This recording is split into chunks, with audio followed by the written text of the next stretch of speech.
مساء الخير عليكم جميعا. لما نيجي نعمل الخير لازم نعمله صح. قبل ما نحط الاكل الجديد للطيور، العصافير، الحمام، اي طير هيجي، نشيل القديم ونحط الجديد على نظافه.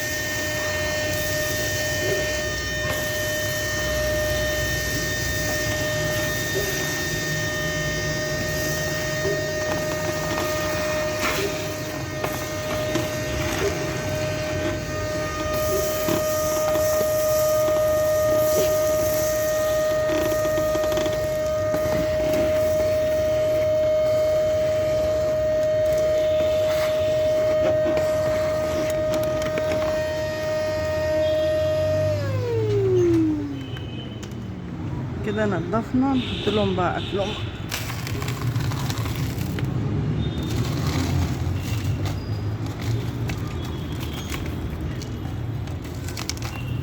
احنا بنقدم لله، مش بنقدم لأي حد على الأرض، لا بشر ولا طير ولا حيوان. اللي بنقدمه لله، فنقدمه صح. كلكم بتعملوا الخير أحسن مني، بس كلنا بنفكر بعض. مساء الخير عليكم.